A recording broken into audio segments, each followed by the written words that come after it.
Okay, so while we're waiting, can I just introduce myself? And then I'm going to ask you if you could introduce yourselves as well, including if you could tell us if you have attended one of our webinars before. So my name is Caroline Ford. I'm the Chief Exec of the Consortium for Street Children, where the Building with Bamboo project sits. And this is a fantastic project. I love this project. And in terms of the things that are coming out of it are one of the most interesting ones that I've worked on in quite a long time. So I'm really looking forward to the next hour and a half in terms of hearing from you and hearing what you think about some of the work that we're doing and hearing about your views on it so that we can take this forward. So Krishna, I see you next to me in the, can you just introduce yourself very briefly? Okay, thank you so much for the opportunity. This is Krishna, working for CIVIS in Nepal as a resilient champion. And it's a very pleasure to join with you in our webinar. Thank you. Thank you. Al, I see you. Al, you're on mute. Can you introduce yourself? I think I've unmuted myself now. I'm Al Richardson. I'm the International Programs Director here at Toybox. And I don't think I've been on one of these calls before. And just looking behind you, it looks like you're in a forest. Oh, well, let me just... I'm not in the forest. But it's a nice green area behind the office. That sounds great. Okay, and then we've got two members from CSE, Mildred and Jessica. Do you want to introduce yourselves very briefly? Yeah, hi everyone. My name is Mildred. I'm the Monitoring and Evaluation and Learning Officer, and I have been supporting the Building with Bamboo project in the last couple of months. And yeah, I have attended all webinars, so this is my last one. Great. And Jessica? And Jessica doesn't have a microphone, she says. So Jessica is working with us at CSE on the Building with Bamboo project, but sadly she won't be able to speak her mind. She'll have to send us notes if she has anything that she wants to add in because her microphone's not working. Ruth, can I go to you to introduce yourself? Sure. Hi, everybody. Yeah, I'm Ruth Edmonds.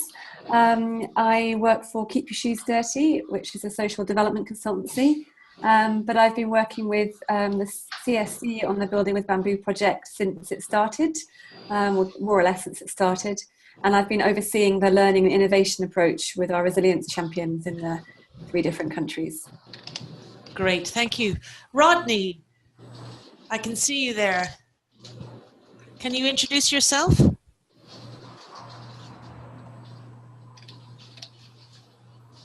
Rodney, can you hear me?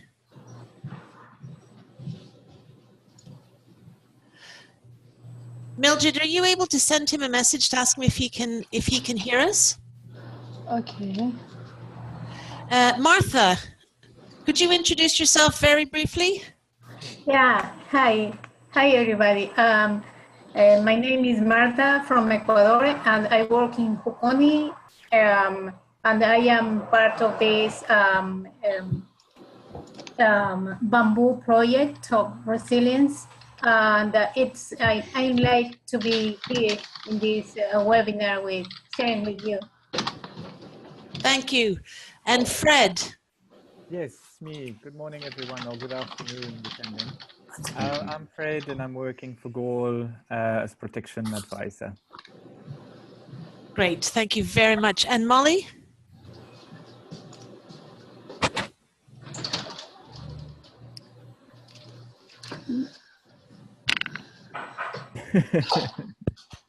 Oh, Molly? sorry. Okay. Can you hear me now? I can hear you. My name is Molly McCready. I am the executive director of a small nonprofit based in the U.S. that provides college scholarships for former street children in Uganda. So we have partners on the ground in Uganda, and we do more of the fundraising and mentorship side here in the U.S. It's great to be here. Thank you for having me. Oh, I'm glad you could join us. Irene? Irene, I may be pronouncing your name incorrectly. Marunga.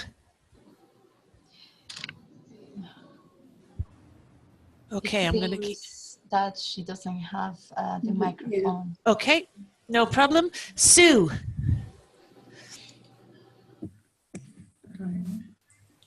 Hi, I'm a research associate at Manchester Metropolitan University. I'm also Programme Officer for the Enable Education Network. My research focuses on street-connected young people, and we recently produced the edition of the Enabling Education Review, which focused on street-connected young people and inclusive education. Fantastic. Thank you for joining. And Arpita. Hiya, this is Arpita here. And I am the Programs and Partnerships Manager in Hope for Children. And I actually haven't been in any of these webinars before, so this is my first one. Fantastic. Thank you for joining. Camilla. The discussions. Great. Camilla?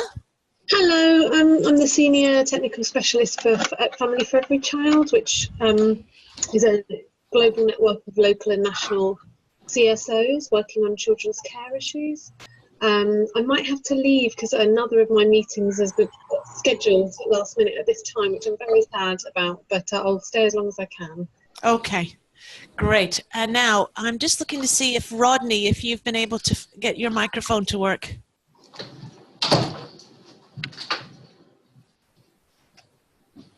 And it doesn't look like, Rodney, if you can hear me, we can't hear you.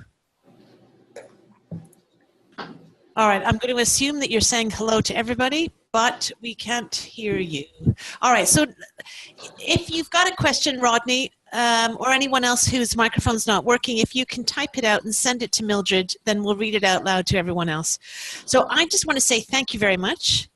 Is there anyone else that's online that I haven't seen their name to introduce themselves?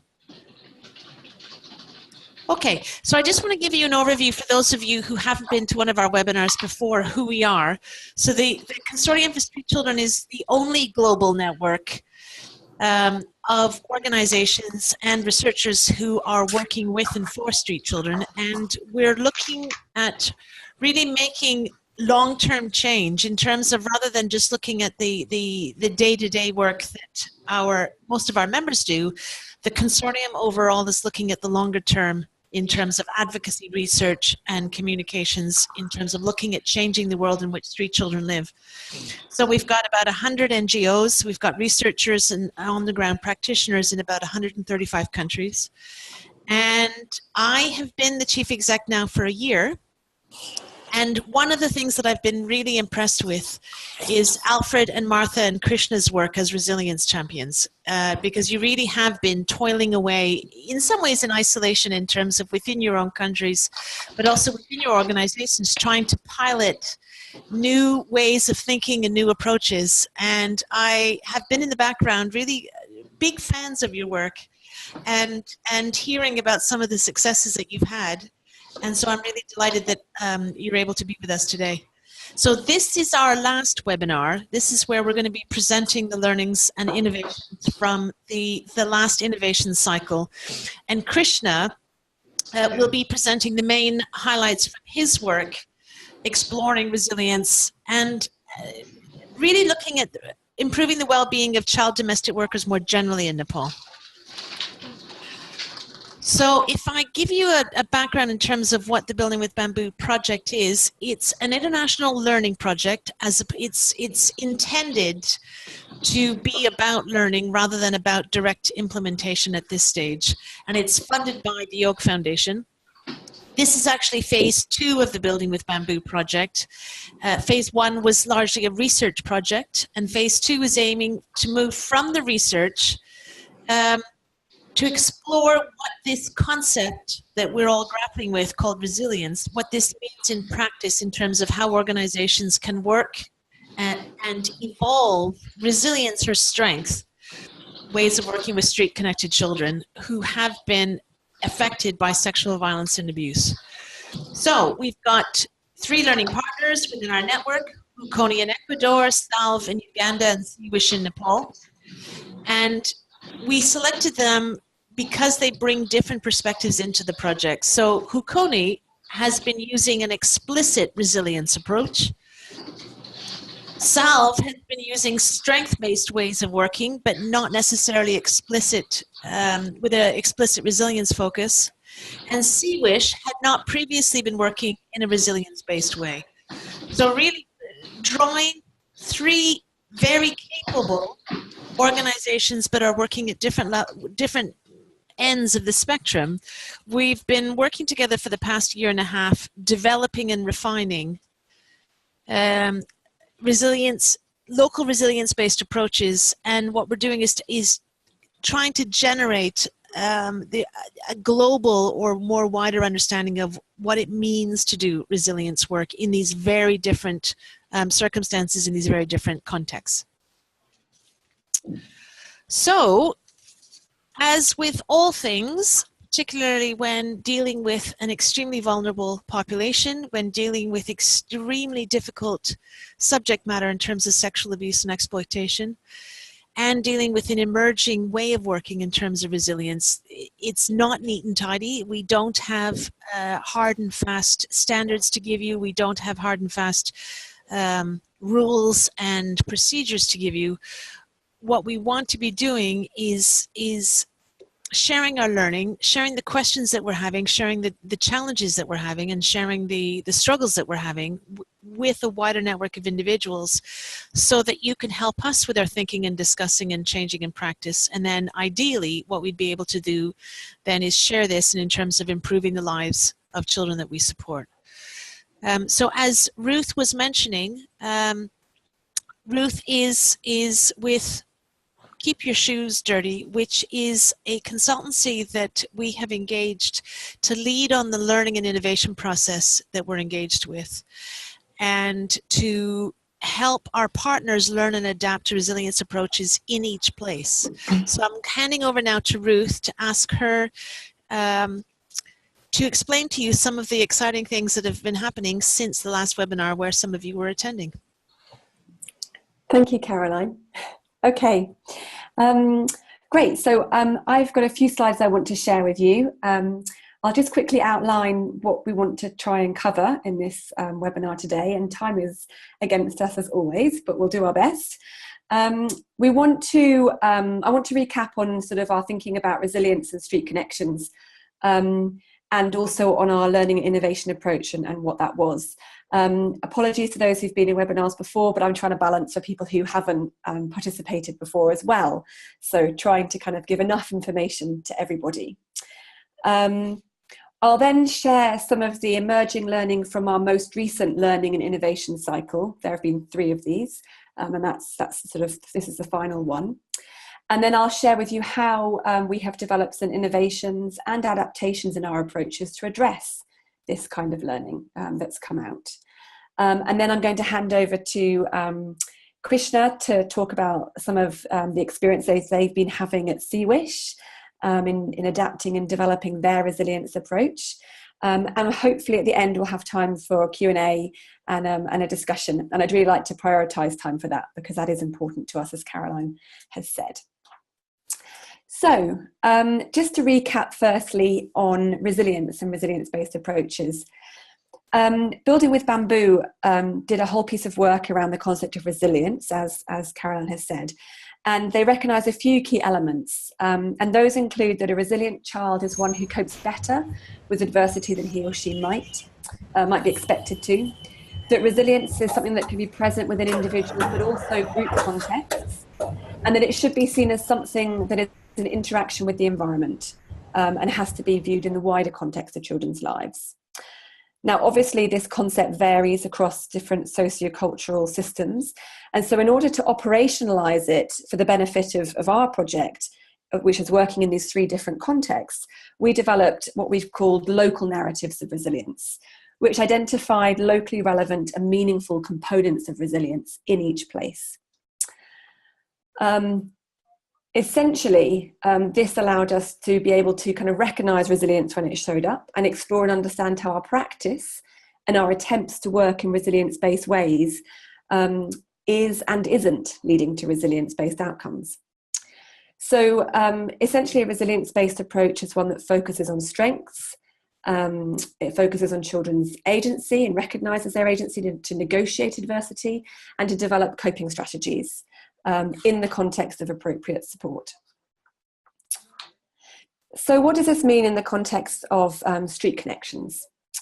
So we know that connections that the child makes on the street can be a source of strength, of family and of support. But also we know that spending time in these public places exposes them to challenges, to entrenched poverty, to stigma, to abuse and exploitation and violence. So at Building with Bamboo, we feel it's important not to shy away from resilience factors in a street child's life that may make them appear risky, or may make their behaviour appear to be morally ambiguous, or to go against the grain of our ideas of childhood and how a child should behave.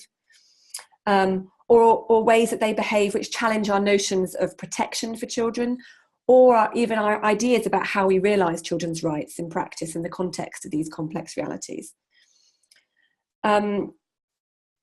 Using a resilience lens to look at street connected children, I think forces us to rethink our ideas, not only of childhood, but of resilience as well. A child who lives in circumstances of adversity, such as those who rely on the street for survival, is likely to have different priorities for their well-being, different ways of coping with traumatic events. And so in order to work with these realities, we need to embrace them in order to work with children effectively, rather than to try and constantly correct, if you like, their lives. Thank you, Mildred. Oh, yeah, that's fine, thank you. So, okay, so in Building with Bamboo, let me tell you what we're trying to find out. As Caroline has outlined, this phase 2 is all about practice, learning about how we can work in a resilience-based way, about the forms that resilience-based approaches might most usefully take. And as a result of that objective, we are interested and have been interested in learning about and from staff and organisations as well as children, and importantly, the relationship between them. We really want to understand very much the what and the how in terms of resilience-based approaches. What does it mean to work in this way? How does one do it? What's involved? This could mean a change in attitude, changing the way staff view children, changing the way that they view themselves, the way that they engage with communities they work in. Okay, so lots to think about there in terms of resilience and street connections. Apologies for the lines on the screen. I can see Mildred looking puzzled and trying to work out what that is, but I don't think it's hindering anyone's ability to read the slides, so we'll just continue. Okay, so let me just recap on who our learning partners are. And I think most of you will have had a chance to meet them virtually in our webinars, or at least in our community of practice on our website, etc. But they are Martha, Alfred and Krishna. And Carol has already sort of explained the different organisations they're working with and these different types of organisations. So I think the only thing to add here is that the point of this project is to work in these very localised contexts with a local focus, but also have this cross-site learning. To do that, to kind of think above these 3 sites, as well as Caroline has said, to look at kind of what's coming out, that kind of what's coming out across these places, as well as kind of what's specific within them. And I think knowing that we have these organisations that are on this at different points in the spectrum of kind of doing resilience-based work is really interesting and helpful to generate understanding about how other organisations kind of can embark on the same journey, and and they may be at different points in that already. Okay, so just before we get into the nitty-gritty of some of the learning, I'll just quickly also recap our learning and innovation approach. So what we've done is develop a bespoke learning and innovation approach, which draws on lots of different methods and theories and concepts. And I can give you more information about these in our discussion and question time if you'd like. This approach essentially is about the need to continue learning, about the need to be iterative in the way that we continually adapt our programme activities. It's an approach that encourages and supports and tracks the trajectory of organisational innovation and decision making, And it's helping the partners we're working with think through, learn about, test out, and continually adapt their ideas and activities. So to put this into practice, we've used 3 learning and innovation cycles over the course of roughly a year or a year and a bit. And in order to prepare in the very beginning for those learning innovation cycles, we went through a few different steps which are outlined on this slide. So firstly, we did, as I've said, develop these local narratives of resilience to situate these concepts in the places we were working in. Then we used these to develop local learning frameworks for each location, which could guide our learning about the practices, the resilience-based practices that were being kind of implemented and tested, and the ways in which this was kind of influencing resilience and well-being outcomes in the children that we were working with, and also in terms of the context of families and communities as well. We then designed some learning activities. These were all based around storytelling and story collection, which aligned very neatly with sort of activities that children like to do, with sort of social work practice and techniques, which was often around listening to children and hearing their stories. So we developed some specific research activities based on story collection and telling. And those were conducted with children, with staff, with community members, about the kind of practices and approaches that were being tried out. And then finally, we trained resilience champions in these activities and approaches so they could kind of use them as part of their own kind of working day, if you like. And they were very much built into their kind of working day. So having done this, we had these 3 learnings and innovation cycles on the next slide, Mildred, which shows what these cycles look like. There's 3 stages to them. We conduct these kind of learning activities. We gather these stories, our data, if you like. We then have a period of analysis where we identify the emerging learning. We distill some key themes and insights. And then thirdly, we use that to kind of make sense of it, and then we adapt, we innovate, we reflect on what we're doing, we look at what we've learned, and we develop some new ideas to try out. So if you look at the next slide, Mildred, you can see how this kind of happens across the course of all these sort of cycles, if you like. So during each cycle, we have this period of testing.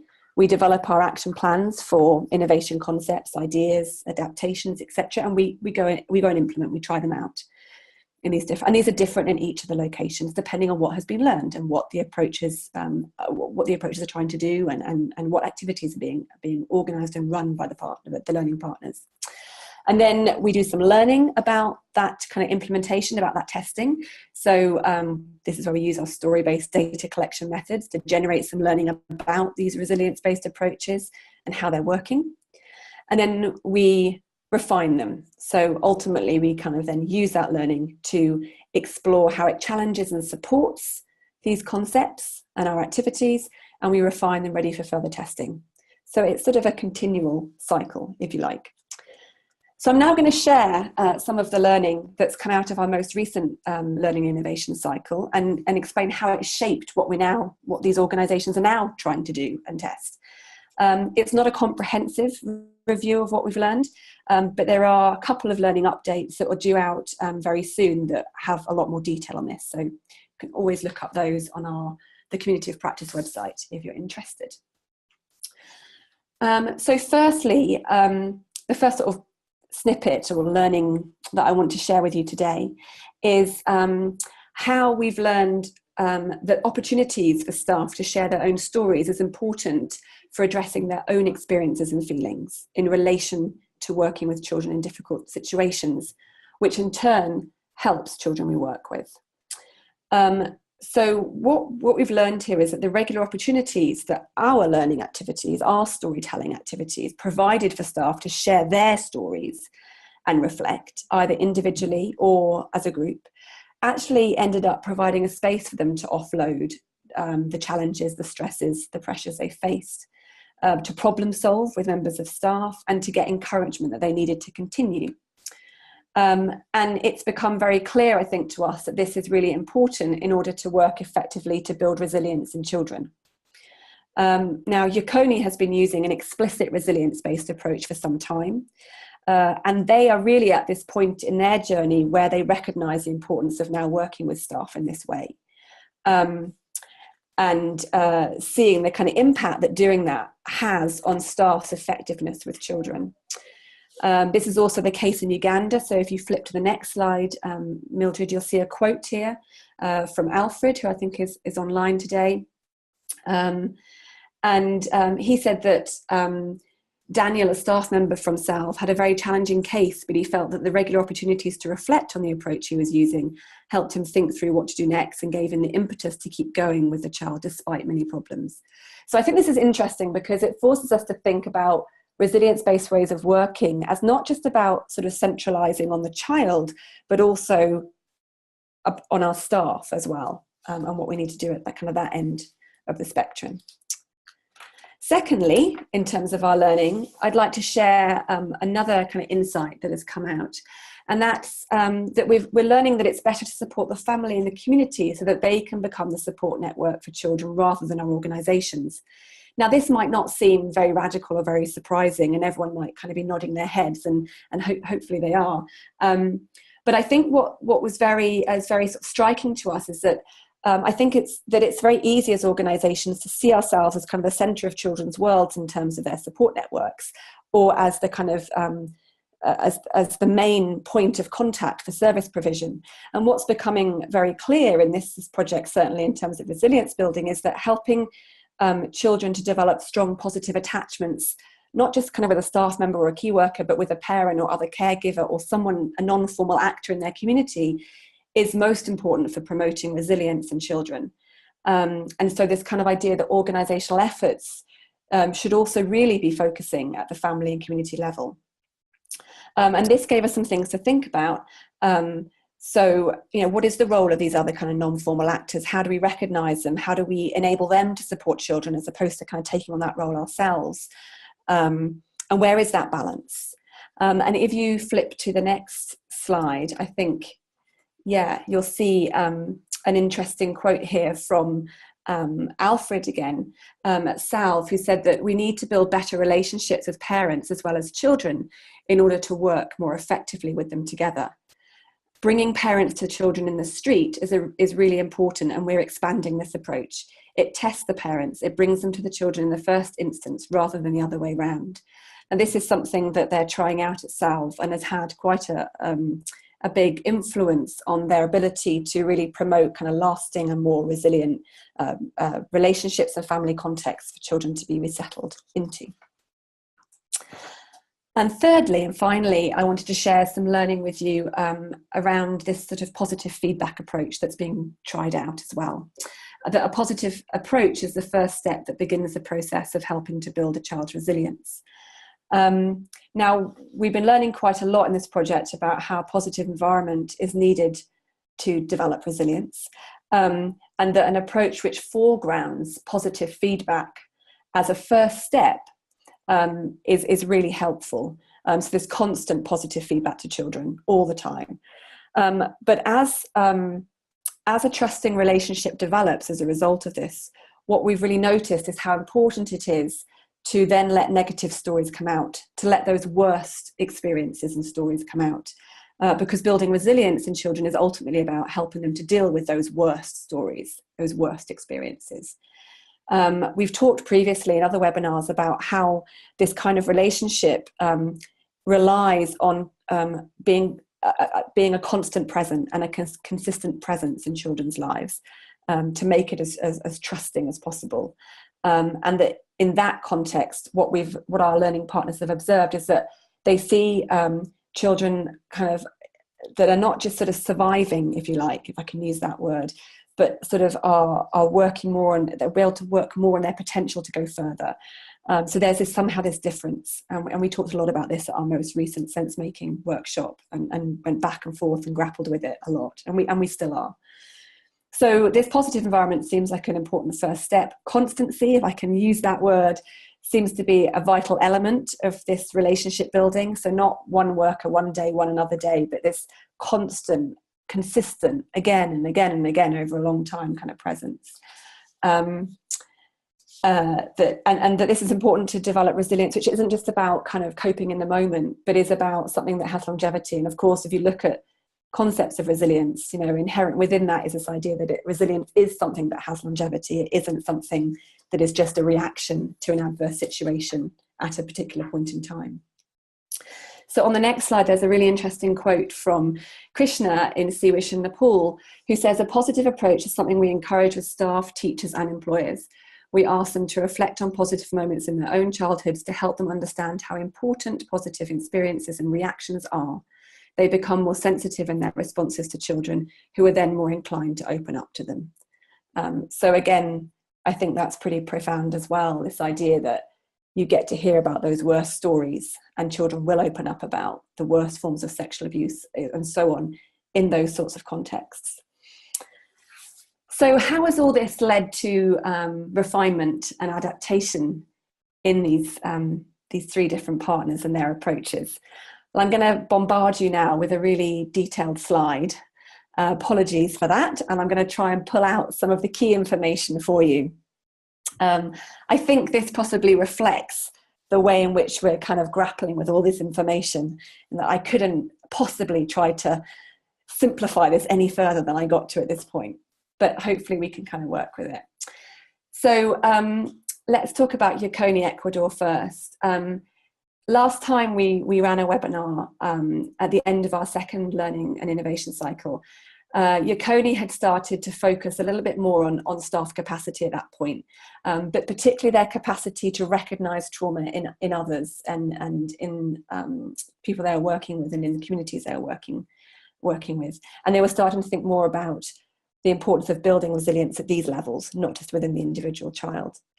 The learning this time that staff can actually exhibit the same patterns of behaviour and emotions as those exhibited by children and family they work with, right? You know, so this is really interesting, and how this impacts on their ability to actually provide focused, effective interventions has led them to the refinement at the bottom of this slide, in that they're now focusing a lot more, at least, you know, in part, a lot more on opportunities for staff reflection, to do some of the things I was talking about earlier.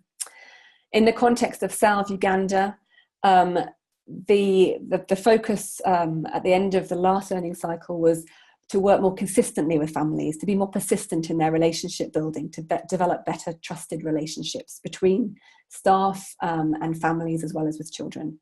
And that has kind of shifted now to working more closely with parents on a one-to-one basis. And this is really based on this learning they've been doing about how they need to work with parents in a similar way to the way they work with children, and how they see this kind of facilitating a better relationship between the two. And bringing the parents to the street situation is actually a really important part of that they're trying out. In terms of Siwish, Nepal, they were focusing, last time we discussed this, they had started to focus a little bit more on working with other actors and networks in children's lives. So not just the teachers that they've always been kind of working with, but the school administration and other public duty bearers. And trying to promote the use of these kind of positive feedback, gentle positive feedback approaches more widely. They saw the impact of this initially when they were working with teachers to really try and build better relationships between children and employers. And they found that teachers are an excellent kind of conduit to do that, because they had more contact with employers and were sort of better placed to do that. The learning this time, in terms of seeing the impact of facilitating a positive and trusting relationship with between a teacher and a child, and how that allows children to open up and share things, you know, that they can't share with anyone else, has led them to a point now, and in the bottom row, where they are looking to now work more in non-school contexts to see if they can identify who that teacher is out of school, who that person is, who that non-formal actor is in community settings, and how they can facilitate and develop these kind of positive relationships for children who they're not going to access through a school environment. And I think that's a really exciting direction to take. So I think that's probably a good point to hand over to Krishna and let him tell you a little bit more about the experiences at Siwish in doing some of this work. Krishna. Thank you, Ruth. Hello, hi everybody. This is Krishna from Nepal. I have already introduced myself. I am working as a resilient champion in Nepal for civis. And I quickly share about the civis. It is an NGO working in Nepal for promoting and protecting the rights of children. It founded in 1993, about 24 years back, by a group of women activists. And shortly, civis implements several projects, but it broadly categorized this project in three major parts. The one of the part is child protection. We focus on protecting the right of children, that is prevention, early response, case management, and reintegration. It covers these things. And gradually what we learned that while implementing the project, if children retain more time in a school, there are less chances of being vulnerable, being exploited. So we started to work for quality educations so that children can retain in the school, they can spend more time in the school, and that is called education theme.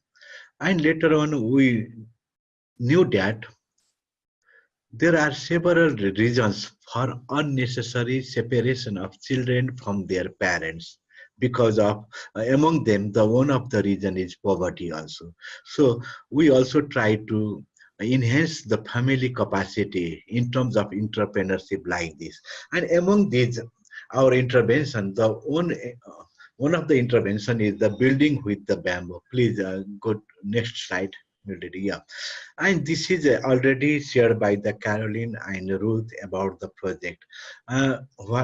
We especially focused this project towards child domestic worker. In Nepal, children are working in an employer house as a child domestic worker, and they have to stay in the employer house, means they cannot get a love, affection, affairs from their parents are very poor and they are staying in the remote area.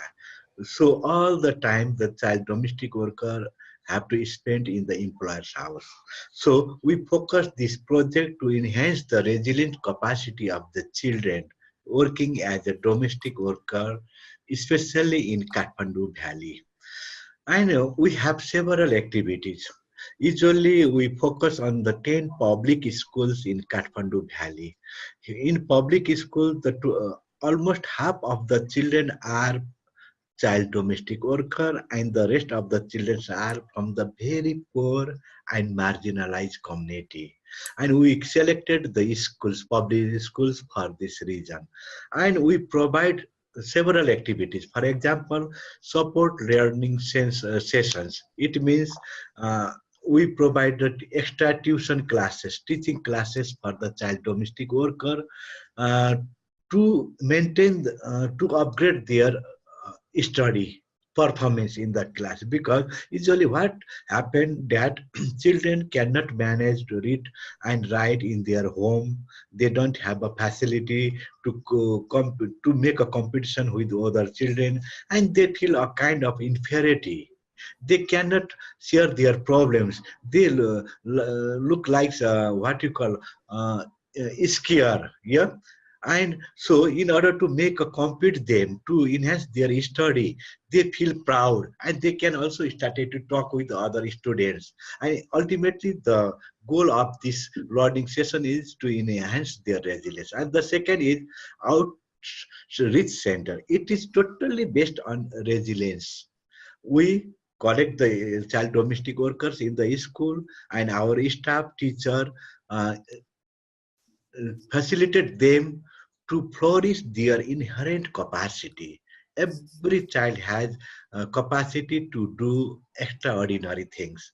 We try to facilitate them to enhance their capacity, and we simultaneously provide the trainings to the teachers, employers, other concerned stakeholders, civic staff. In this way, we have been implementing varieties of activities to achieve the goal that is to become resilient child domestic worker.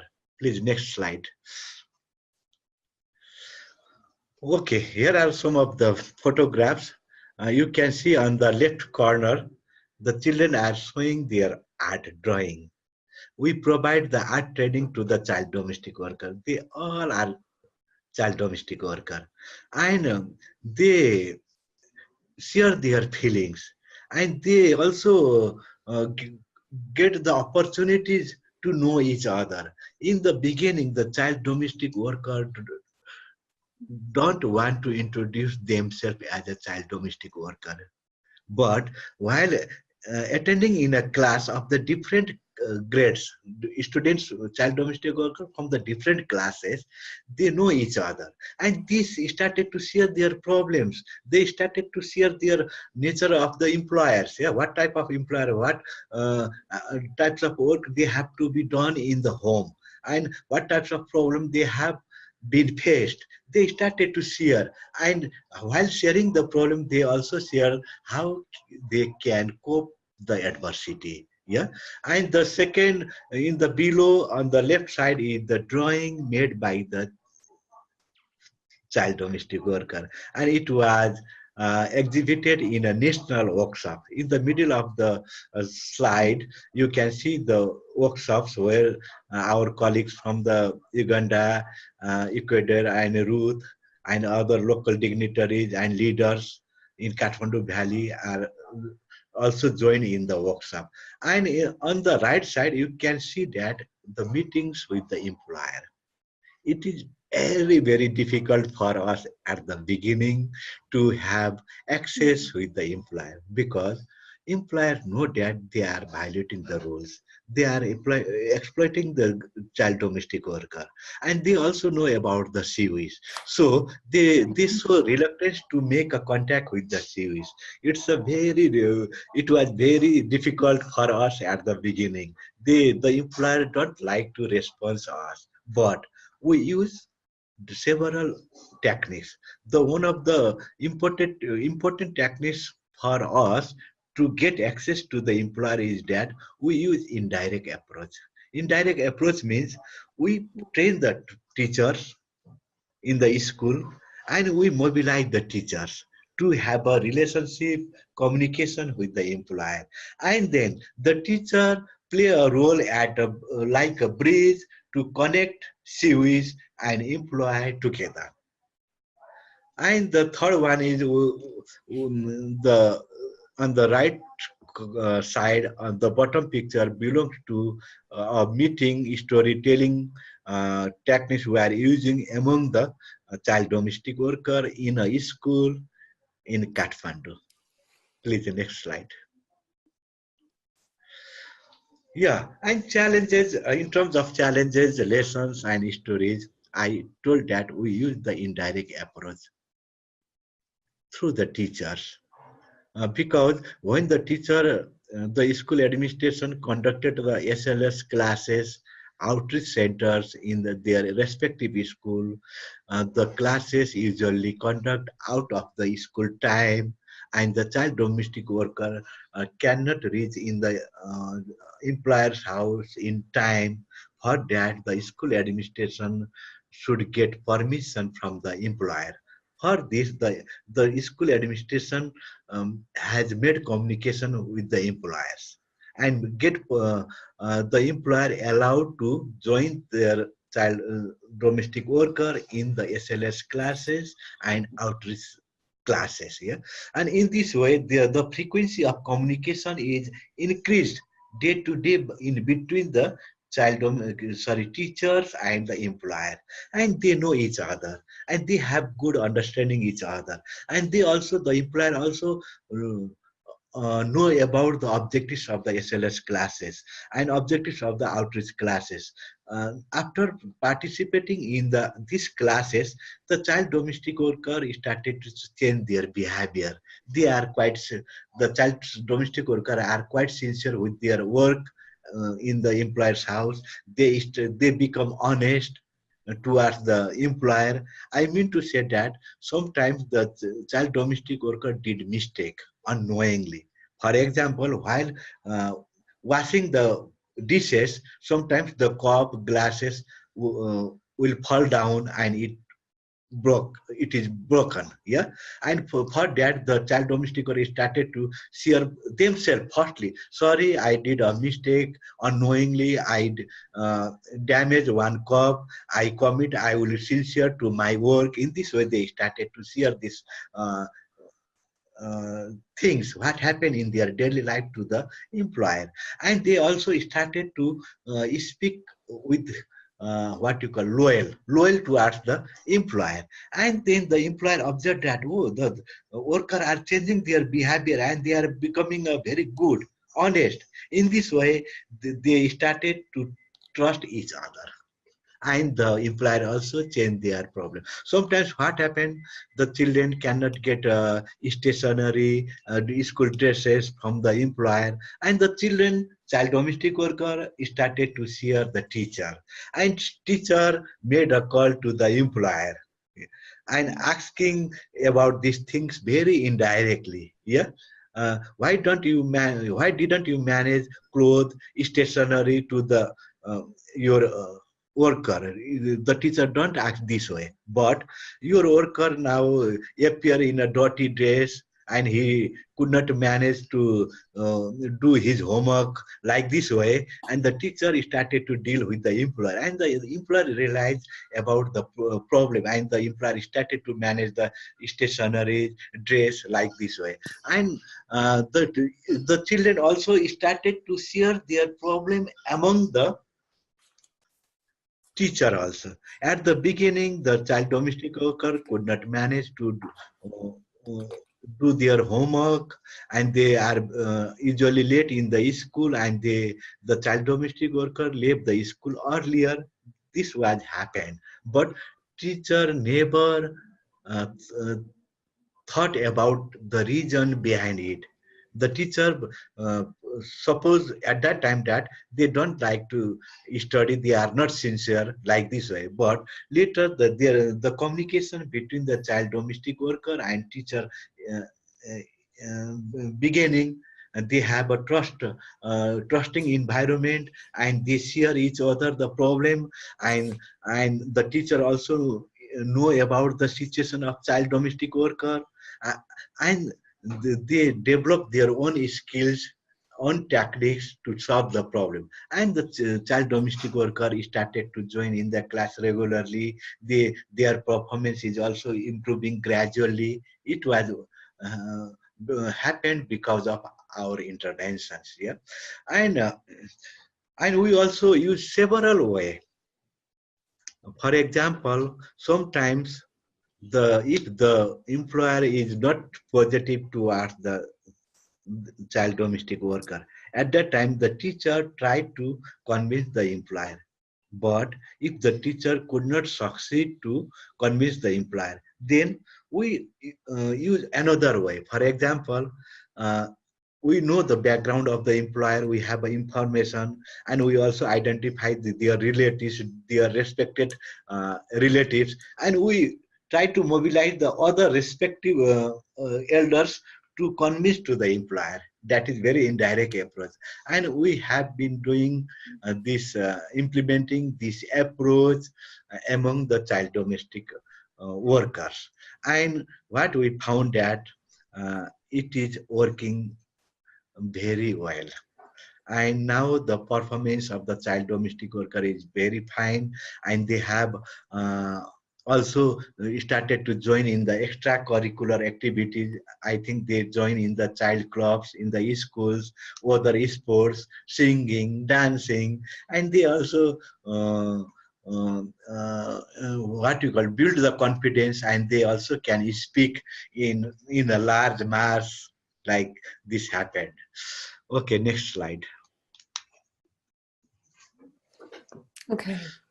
Yeah. Thank you, Krishna. Thank you.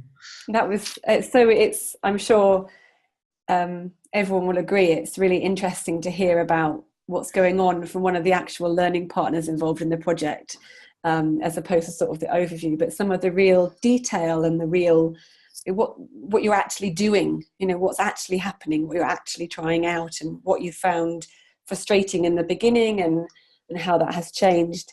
And I think what I really like about the example of the way that CWISH are working is this what they're calling this indirect approach, and the way that they're working with these other non-formal and formal actors in the community within these children's lives, who are in many ways better placed or in a better position to improve the conditions and improve the lives of these children, be it a teacher in a school, or indeed an employer in the home environment, who can actually, if a child is there and is sort of legally there, you know, over 14, etc., can actually be very effective in improving the lives of those children there as well. So I find there's a lot there to sort of think about. So I'm going to just quickly tell you what's happening next in terms of Building with Bamboo, and then I think we have quite a large amount of time still for a question and answer and a discussion as well. Our next learning update, we've got 2 learning updates that are due out actually, so 2 and 3. 2 is going to be coming out shortly, 3 a little bit later on, but watch out for that in April. You can also still join the online learning platform at the website on your screen. And we have a really exciting opportunity for those of you who can get there for our expert workshop event in London on Friday the 4th of May. It's happening in the morning. So if you are able to get to that, we'll be sharing a lot more, it's from 9 until 2, so a really long kind of session there to kind of really get into some of the learning and hear about what we've been doing and kind of contribute to the discussions. Caroline. I'm coming. I am coming. I thought you might like to. Yeah. I really want you guys to come. I think it would be fantastic if those of you that have been able to follow our journey, but even if this is the first webinar that you've come, please come, because it makes a big difference if we are around the table in person. And it's very rare that we've got the 3 continents together in terms of South America, Africa, and Asia together in one room. So if there's any way that you can come, please do. I'd love to see you there. Thank you, Caroline. Yeah, that's great. Yeah, it looks like it's going to be a really exciting event. Okay, so moving on, we have some time for questions. I thought I would see if anyone had any direct questions about Building with Bamboo, about the things I've presented on, and indeed the things that Krishna has presented first. And if that evolves into a discussion, of course, that's absolutely fine. I also have some questions I'd like to put out there a bit later on to see what you think about those. But I'm very happy to kind of follow the direction this takes. But first, let's open it out to questions. If you can either wave your hand or use the hand button. Mildred, do you want to explain where that is? Because I can't find it on my screen. Is there a raise hand somewhere? Yeah, I think that you can find an option. Oh my God, I can see it now. You can also type a question into the box. If you type it to either me or to CSC Network, then I will see it. And that's another way that you can ask a question. I've seen that Camilla has to leave, but yes, we'd love to see you in May if you can make it. And yeah, Al has got a question, I think. So can we unmute Al and then can hear from her? Okay, can you hear me? Yes, we can. Okay, sorry, I'm going to ask a very stupid question. No question. We've heard a lot today about resilience in terms of what I would call emotional and social resilience, working with individual children, working with their parents, working with teachers and other actors, maybe in the community or in the school, they can relate to and have a positive influence. Yeah. Does the Building with Bamboo project also look at resilience in terms of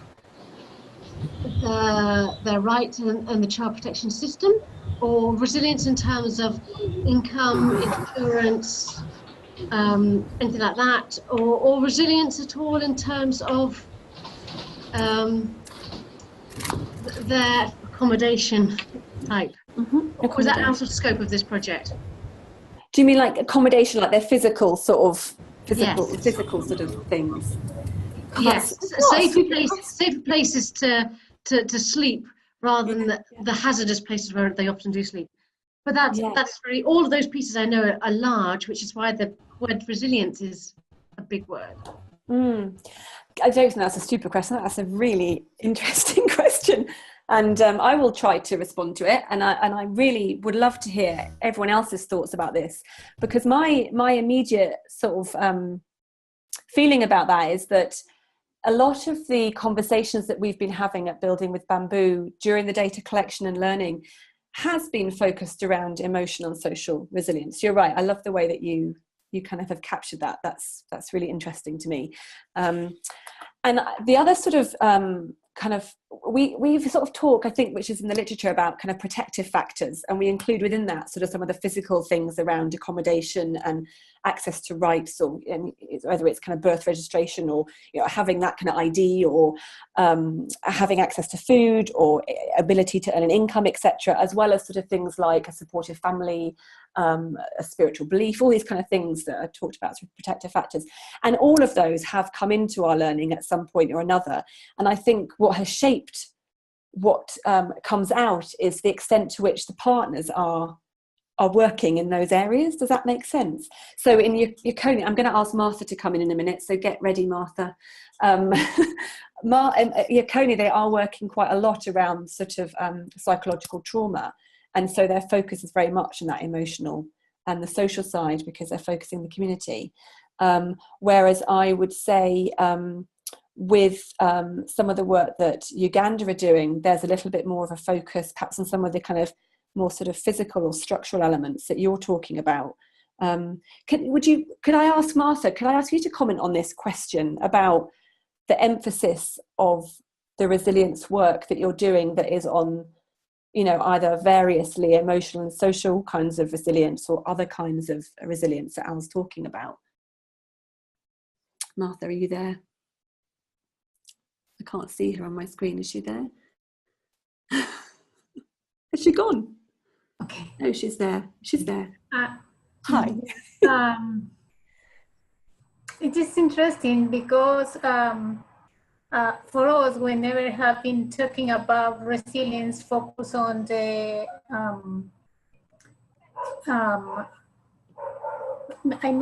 focus on the providing food or things like that. They are right, and if we are in touch with children who are on the streets, of course they need food,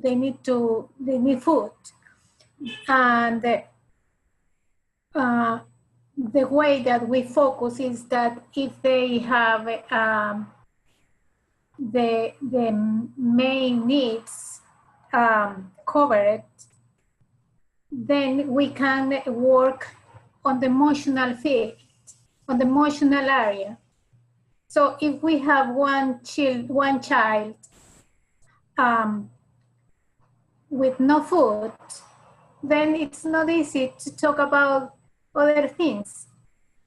So, and in Hukoni, for example, we work with children and families in their own homes. So,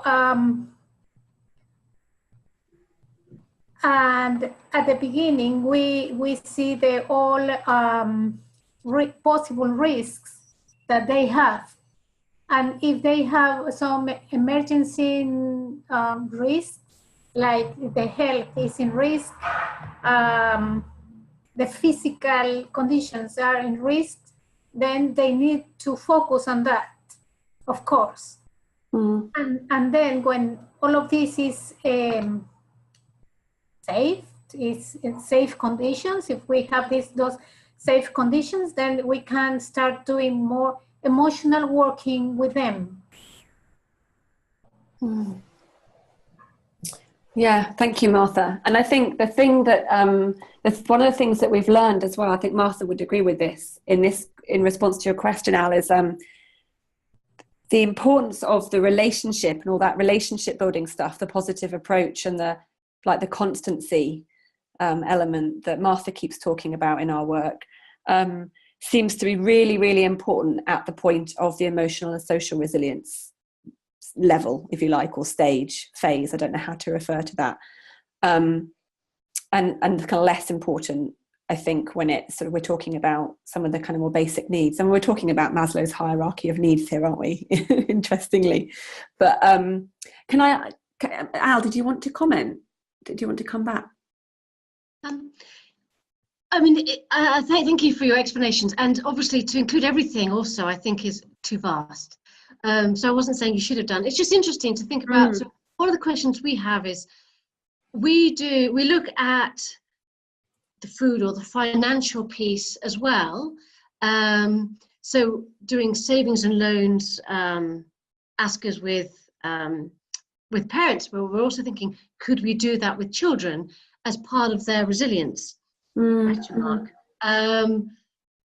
Also, we're looking at trying to strengthen the child protection system, because that brings in a lot of fear. If police are chasing them, or if they feel that they can't report anything, any abuse, because the child protection system is rather against them or absent, then they actually don't feel supported, and that affects their emotional resilience, I would guess.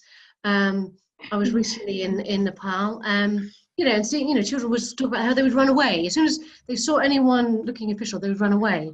That's not a way to live when you're constantly feeling stressed.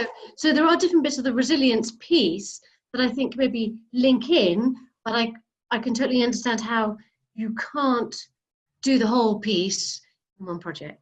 I was just interested to know if anyone else was actually grappling with those other pieces of resilience as well, and how they felt that they linked in. Well, I think there might be other people on the line who want to comment. I know Krishna is, I thought you might, because they are grappling with exactly this thing in that part of their approach. Krishna. Okay, thank you, query for, thank you, Richardson. The approach,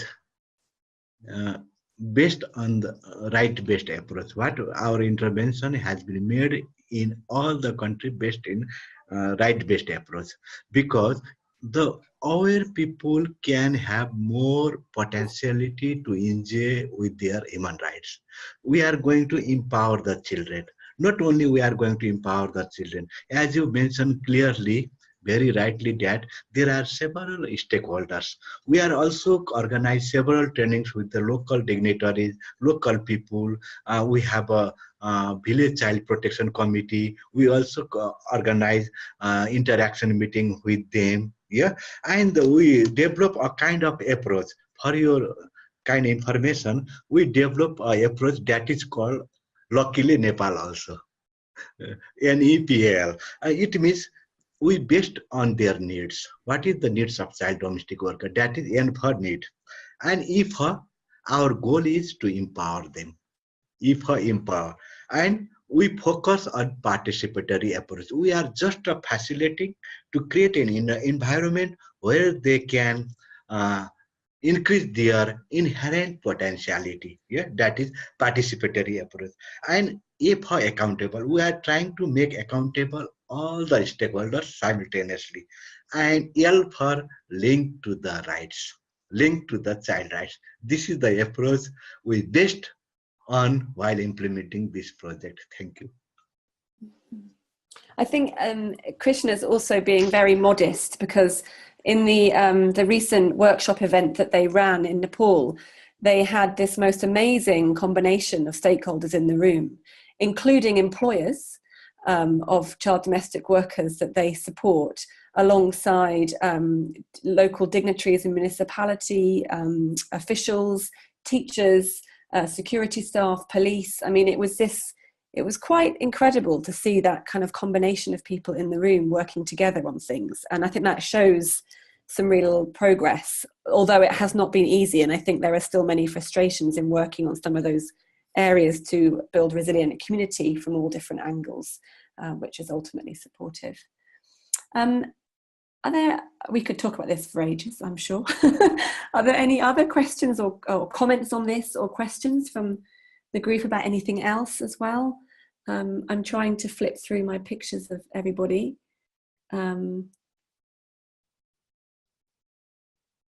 No, I don't see. No, I haven't got photos of everybody or films of everybody, so maybe you can put something in the chat message. Just chat. There is a chat button at the bottom of your screen, which you can click on and send a chat message to everybody. I've got a question, Ruth. Hi, Carolyn. Hi. Yes. Yes. So I've got a question for everybody else that's on our webinar. Ruth and us here at CSC are in the process now of gathering together the information and gathering together the learnings that we've made over the last, the last months and years. And as we create our final reports, I just wanted to ask you, is there anything in particular that you need from us in terms of materials or information that we should make sure that we include in a final report, or anything that you think if we were to be successful in terms of securing another project to explore this further, are there any topics that you think, like, for example, what you just said, Al, are there any topics that you think that we really should be exploring if we were to be successful in getting something to follow on from this?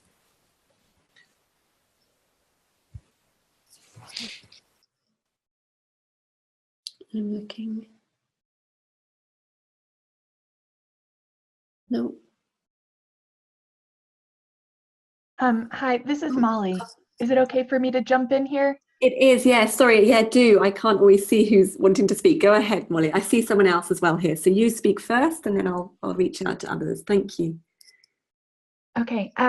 So I work in the U.S., but I work with Ugandan students, and so I'm particularly curious to learn more. This is my first webinar I've been able to join, but the research you did at the beginning to identify the resilience, the ways to characterize resilience that were specific to the local contexts. I'm not sure if that's something you covered in the earlier webinars, but that would be something our organization would really appreciate accessing as you are producing reports here. Thank you. Okay, thank you very much for that intervention, Molly. I've made a note of that.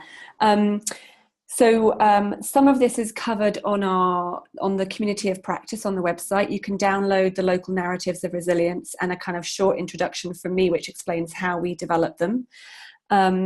Just to give you a quick summary of that, as it may be interesting to others, and we haven't covered it in detail on previous webinars. So we took the learning from Bamboo 1, which was about this theoretical concept of resilience that is becoming increasingly popular, and it tried to explore kind of what that meant with three international kind of case studies. And we took that and we kind of arrived with this sort of implementation phase 2, where the job was really to try and translate some of that stuff into kind of practices that was resilience based, and to kind of see how those evolved and how they kind of changed, really to do sort of practice change and development, I guess. And of course we started and we sort of said, well, we kind of can't work from the theoretical concept. We have to kind of operationalize it somehow. We have to know what this looks like in these different locales in order to see whether our approaches are kind of influencing these types of resilience outcomes that were identified in Bamboo 1. And so we used some approaches from the ethnography of communication. We particularly used a kind of a cultural discourse analysis approach. Donald Carbra's work, which I can send you afterwards, and his way of using terms, local terms, to explore and treating them as kind of cultural constructs or concepts, if you like, and breaking down what the kind of social and cultural components of those kind of constructs are. And we did that with resilience. So we explored all the terms in the local language that could be used to talk about resilience. We tried to understand more about how you'd recognize that if it showed up. What would you be looking for? What kind of behavior would be exhibited locally? What kind of things would such a resilient person or such a person do or not do, and say and not say? And through that, we were able to build up these kind of local narratives, which then kind of guided our learning throughout. Does that kind of answer your question a little bit? Yes, absolutely. That's fascinating. Thank you so much. Okay, and we can definitely share more about that in our reports, Caroline, I think, and explaining stuff. I've seen some other... Rodney wants to come in. Rodney, yeah. And yeah, great. Rodney, can you speak, or do you want me to read out your question here? Rodney is from Streetlights in Uganda. He thinks that one of the topics that can be worked on well is how we can make local authorities learn more about resilience, like police and local leaders. Okay, that's really, yeah, that's really interesting. I wonder if I can ask Alfred, are you there, Alfred, to comment on this? Because I think they have some experience in this area. Has Alfred joined us, Mildred, or is he not around? Thank you for your question, Rodney. No, I don't think he's there. Martha, or anyone else, would you like to comment on this?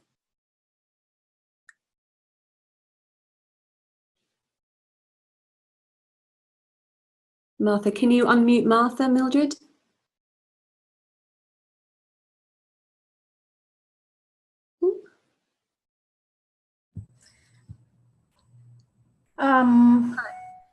Hi, Martha. Is that Martha? Yeah, I think it's in our context, it has been not easy to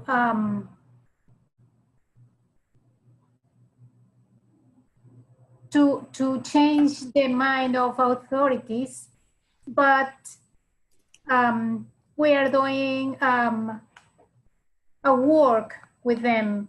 So in the last 5 years, I think so, we have made big improvements from the government, especially. And now, for example, in their interventions, they are talking about the family. They are involving the family in the process. And I think that it has different kind of levels, because we can do some impact on the police, but we need to improve. We need to impact on politicians too. So for those reasons, I say in different levels. And for example, here the legal system, it's very important for them that they can understand what is happening with those children, and that they can understand what they need and how they can help.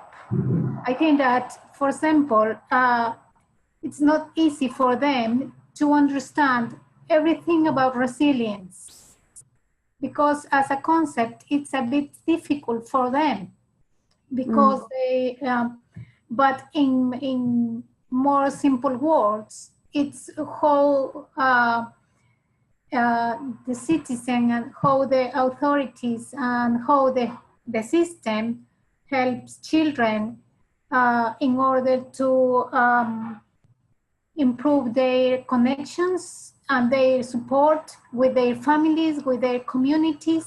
And now we are talking a lot about if the children who are in those conditions, they need to be out of their families. I mean, in a foster home or everywhere. And we are talking a lot about prevention, what we can do to prevent those situations. And in our context, for example, children are on the streets more, not because they don't have food, but the violence who are inside of the family. So if the authorities understand what is happening with that violence, so then they can improve more the interventions. We have very nice politics. Politician. But the attention, but to put this on the field, to make it in action, it's not easy. but if we talk about those situations, it's the way that they can listen. Thank you, Martha. I also just wanted to share one of the insights from our project advisory group about this, Rodney. Which was, we were having a conversation recently about the way in which organisations, rather than kind of always providing this kind of direct type of service or support to children, could work in a more indirect way, you know, in a way like Krishna's explained, to identify and support other formal and non-formal and formal actors. So the kind of people you're talking about, the public duty bearers, the police, etc., to be a support network for children. And one of the things that she said was, she was saying, you know, it's interesting how in Uganda, Salve are trying this idea of bringing parents to the children, you know, bringing them to the kind of refuge centre or bringing them to the street, and the difference that that is making and the way that is enabling them to work more effectively with the parents and children together. And she commented that, you know, perhaps building on that, are there opportunities to bring other people to those situations who don't understand, or who by understanding those realities might be able to then support more effectively. So, yeah, I just wanted to throw that as well into the conversation, because we were talking about it just yesterday. Do you want to come back, Rodney? I don't think we can hear you, but if you want to type. I'm sorry, we can't hear you.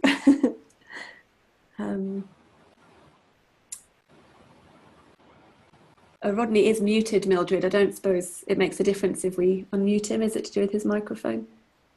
No. Okay. All right. Well, thank you, Rodney, for your comments. Please continue to mention anything in the chat, and I'll just read it out. Anyone else there that wants to comment on this? And I'm looking at time. I also have some questions I can throw at you, unless there's anything further to talk about here. I'm very happy to continue this. Can't see anyone. There was one comment earlier from Arpita. She commented that very interesting. She really liked Krishna's presentation. Interesting approaches, indirect approaches, participatory, accountable, rights-based, and was wondering, how do you include and reach those child domestic workers who are not in a school or in any formal institution? I don't know if Arpita is still here. Can't see. But that is a very interesting question. Krishna, would you like to comment? I want to stop the sound of my voice for a little bit. That other people hear from other people. Krishna, would you like to comment on this and how you're now trying to work with children out of school? Yeah. Thank you. While implementing this project, we also being resilient. I mean to say that it is indeed difficult and challenge also. For example, in my country, in Kathmandu, 10-15 years back, having a child domestic worker in a family is a matter of fame, prestige. Now it becomes matter of shame. Usually the employer does not want to expose they have a child domestic worker in their home family. So it is a challenge. When we ask the question to the employer directly, do you have a child domestic worker? Most of the employers will tell that, no, we don't have a child domestic worker, but they might have. That's a challenge. So we need to use different techniques and tools. For example, the child domestic worker usually go to the shop nearby their house to buy a milk packet. And the local shopkeeper has idea about the child domestic worker, because the employer's children almost never go to buy milk packet in the morning, in the chilly cold. Yeah. So we can identify in this way which house, which family have child domestic worker or not. Those children who are out of school are very, very vulnerable. So we also empower ourselves, why don't we try to reach with those child domestic workers who are out of school?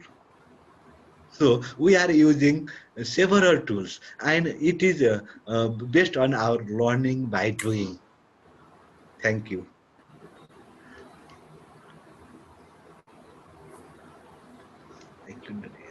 People who are really, Krishna's also been talking about the shopkeepers as people who are really well placed to provide some kind of support for children because they know them. Okay, do we have any more questions here? I think Mildred's going to put up one of our discussion questions. We don't have a huge amount of time, but I've just felt the conversation has been rolling, so I've just wanted to give time to that. We had a couple of discussion questions. I think this is one that we have really been talking about already. Can you move to question 2, Mildred? The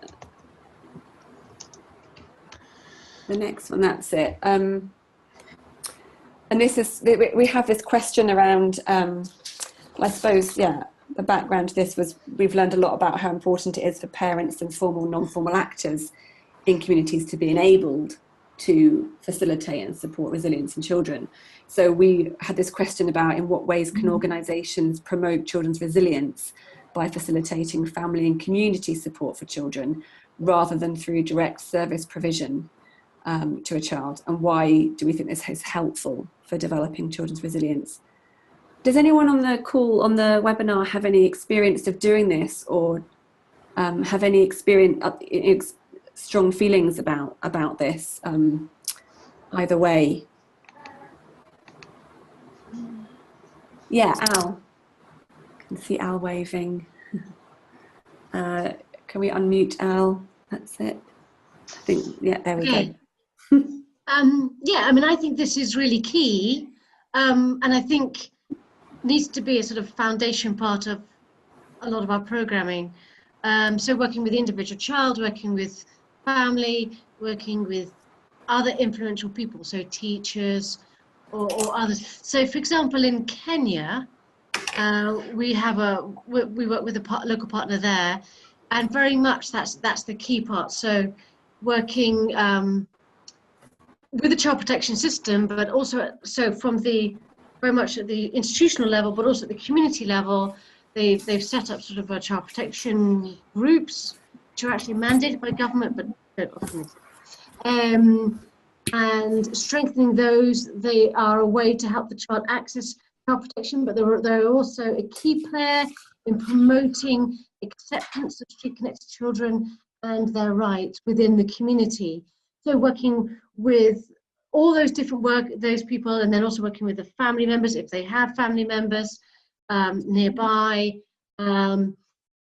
helping them understand how to care for the children, how to promote more positive behaviour, including what's it called? Punishment, when your children have been naughty. And yeah, so positive behaviour towards children, how to care for them, and when there's breakdown of family members, and the children are trying to help that sort of them reunite on that one, and then working a lot with teachers and employers. So I think we need to take a more holistic view, or a multi-stakeholder view there, everything from the child through family to community through to state actors. I think that, I mean, it obviously will look slightly different in each place, but I think that's sort of the foundations, I think, for a lot of programming that Toy Box funds. I don't know about other people, but I think that's key for resilience, and I think it's also key for sustainability. Thank you, Al. That's so interesting. And I think Alfred was supposed to be joining us, but he's not here. And I think what he would be saying right now, because we were also talking about this recently, was about how sometimes it's not obvious who those people are, is it, Al? Or not, like who those kind of organizations or systems are. And sometimes it's actually something like a shopkeeper, like the people that, you know, these child domestic workers are buying the milk packets from, that are actually the ones that are bizarrely, you know, best place, or maybe not bizarrely best place. And, you know, I know Alfred has talked a lot from his work with street connected children. I'm sure many people on this webinar will agree that I think that, you know, sometimes it's the market stallholder or the person, you know, that who is, for the child is for them, kind of their network is around there. It's not, as organisations see it sometimes, as sort of them being the main point of support. So seeing it from children's perspectives throws a whole new light on it, I guess, isn't it? That's important to remember. Okay, we've talked a lot. Oh, Martha. Yeah, go ahead, Martha. Thank you. It's very interesting and important question because if we don't help these children to develop their resilience, and in the future of those children, they will do the same with their own children. So it's like the pattern is continuing, and we will have more children on the streets, or more children involving in drugs, or involving in gangs, or something else, who is not positive for their lives. So I think it is very important for stopping not just children being on the streets. It's for stopping the conditions, the bad conditions for them. I mean the opportunities that they will have in their lives. So for those reasons, and for the next generations too. So for those reasons, it's important not just to provide food. It's important. I mean, it's important for them, the food, but it's important to do something else. Yes, yeah. Martha, it's very interesting you've just said that, because I've just seen a comment from Rodney on the chat, which I think, Rodney, relates a little bit to what Martha was talking about in terms of different generations on the street. So Rodney has said, thank you, Krishna, for your comments. I think we can try bringing some of the people from the authorities to children themselves. That approach can help them to learn more about these children. Another challenge, especially in Kampala, Uganda, is the street-connected children who stay on the streets with their parents. How can we leverage resilience to them? So that's another interesting challenge there that Rodney, is Rodney still with us? His video is frozen, so I'm not sure if he's still with us. I've just noticed the time. I'm not a very good timekeeper. Does anyone want to quickly respond to Rodney's comment before I hand over to Caroline to close? Sorry, Rodney, I've only just seen your comment here. Because that is an interesting challenge of sort of, I sort of wish that Alfred was on the call. Rodney, do you know Alfred and the work of Salve? Presumably you're connected? Because that might be a useful connection, because Salve also kind of trying to grapple with some of these questions as well. It isn't something that we have specifically explored in Bamboo, except in the context, I think, really of Yokoni in Ecuador and the kind of street-connected families there that they're working with, that Martha was just talking about. Okay, I'm afraid that we are out of time. And there's a lot more that we could talk about. We actually only covered one of our discussion questions because there were so many questions and comments from the group, which I'm really pleased about. And that's absolutely fine. That's actually really pleased to see that. So thank you all very much for your comments. I'm going to hand over to Caroline, who is just going to say a few words to close the session. Thank you.